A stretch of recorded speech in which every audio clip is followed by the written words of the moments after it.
Hello student, welcome to Parshva international school online classes. Chapter first ही चल रहा है। ड्राइंग के अंदर भित्ति चित्रण परंपरा। भित्ति चित्रण का अर्थ हो रहा है दीवारों पर जो चित्रकारी की जाती है वो भित्ति चित्र कहलाती है। फॉर एग्जांपल अजंता एलोरा की गुफाओं के अंदर और ये जोगीमारा की गुफाएं, वहाँ पर भी भित्ति चित्रण के रूप में। और ये अजंता ये एलोरा जो औरंगाबाद में है, वहाँ बहुत सारे बौद्ध धर्म से संबंधित मूर्तियाँ बनाई गई है। ये भित्ति चित्रण कहलाती है। देखो चित्र में भी दिखाया गया अजंता चित्रों के भित्ति चित्र जो है अजंता के समान समृद्ध चित्रण परंपरा से युक्त 5वीं व 6ठी शताब्दी की बनी हुई है। और इन गुफाओं के चित्र एवं कलात्मक और तकनीकी दृष्टि से भी ये उच्च कोटि के है। मुंबई प्रांत से आईहोल नामक एक स्थान के पास में बादामी गुफाएं भी मिली है, जो चालुक्यों द्वारा निर्मित गुफा मंदिरों में से भित्ति चित्र मिला है। और कला की दृष्टि से ये भी अपने काल में उत्तम चित्र माने गए थे।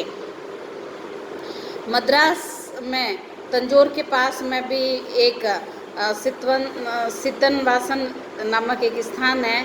वहाँ पर भी बौद्ध के संबंध की गुफाएं मिली है, जो कि वहाँ के शक्तिशाली पल्लव राजा महेंद्र वर्मन प्रथम के समय 600 से 625 ईस्वी द्वारा बनवाए गए गुफा मंदिर है। और उनकी भित्तियों पर भी बहुत सारे सुंदर चित्रण बनाए गए, जैसे कि अजंता एलोरा की गुफाओं में देखने को मिलते हैं, जिनकी शैली अजंता के समान ही देखने को मिली है। और ये सितवासन के कुछ चित्र जैन धर्म से संबंधित भी मिले हैं। यहाँ की भित्ति चित्र जो है परंपरा के विशुद्ध भारतीय रूप में विकसित हुए। वैरुल एवं एलोरा अजंता से कोई 50 मील की दूरी पर स्थित है। यहाँ के शिल्पियों ने पूरी पहाड़ियों को ही मंदिर एवं गुफा के रूप में भित्ति चित्र के रूप में बनाए।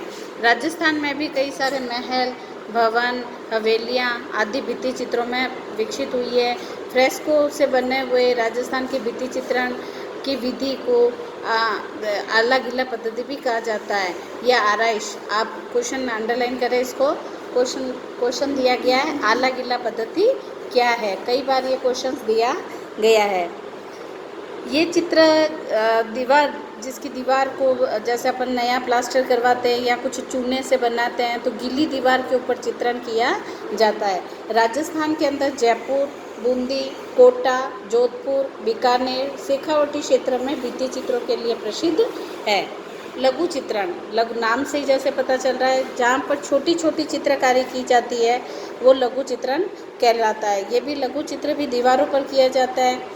अजंता और बाघ आदि के चित्रों में भित्ति चित्रों के बाद भारत में 9वीं शताब्दी के पाल व जैन शैलियाँ इस चित्रण में आरंभ की गई थी, जिनमें ताड़ पत्रों के ऊपर ऐसे चित्र बनाए गए थे। ताड़ के पत्ते होते थे, उनके ऊपर ये चित्र बनाए जाते थे। बाद में ये चित्र कागज़ के ऊपर भी बनाए जाने लगे।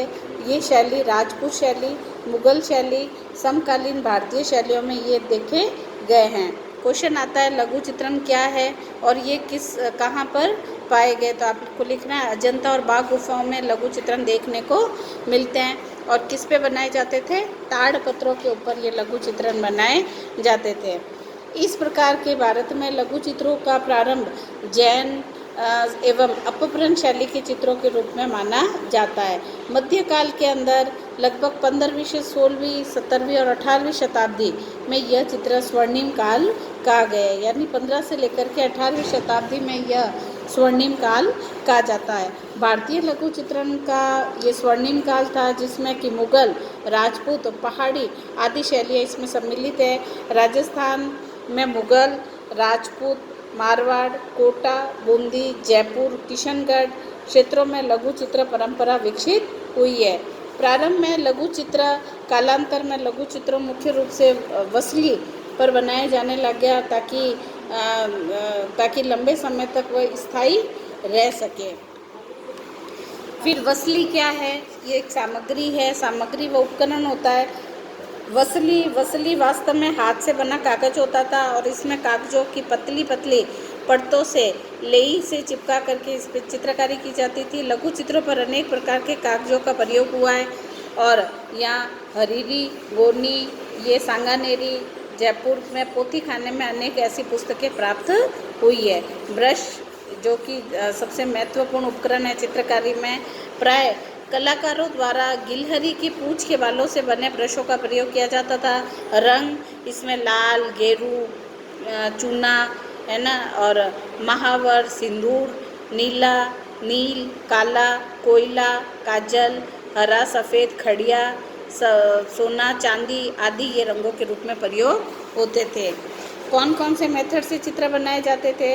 तो आबिना, खाका, रंगमेजी और दागीना और पोतना, ये मैं बता चुकी हूँ, है ना। इनसे ये विधि से ये बनाए जाते थे। फिर आता है कि भाई ये गोलाई से रंगों को हल्की हल्की गोलाई तान दे करके गहरी व हल्की ताने से चित्र बनाए जाते थे। और साया और सूरमा, साया गहरी तानों को साया और सुषमा और विभिन्न रंगों की वस्तुओं में जो चित्रों का उभार दिए जाते थे वो सुषमा कहा जाता था। और सिया कलम और गुलाबाम्बा, ये सिया कलम जो है ये स्याही के प्रयोग चित्र बनाए जाते थे। और गुलाबाम्बा है जो आभूषणों के पीले व सफ़ेद रंगों से चित्रकारी की जाती थी। सफ़ेदा आँख के तारे या मोतियों के आभूषण के रूप में जब प्रयोग होते थे तो उसे सफ़ेदा कहा जाता था। और जरब चित्रों में बहुमूल्य रत्नों जैसे मोती, माणक, पन्ना आदि को उसमें यूज़ करते थे, उसे जरब कहा जाता था। आधुनिक कला, मॉडर्न आर्ट किसे कहते हैं? आधुनिक कला को मॉडर्न आर्ट शब्द विश्वव्यापी अंतर्राष्ट्रीय स्तर पर दिया गया है, जिसके अंतर्गत प्राय 19वीं शताब्दी के मध्य व 20वीं शताब्दी के मध्य के कला आंदोलनों में की गई गणना की जाती है। मॉडर्न आर्ट के उद्भव पीछे औद्योगिक क्रांति, शहरीकरण, आर्थिक, राजनीतिक, तकनीकी परिवर्तन देखने को मिलते हैं। इसके अंदर बहुत सारे चित्रकार आए थे और उन्होंने अपनी अलग अलग चित्रकारी की थी। इसमें इन सब के बारे में बताया। E.B. हैवेल, इसमें उन्होंने छाया प्रकाश डाल करके चित्रकारी करी।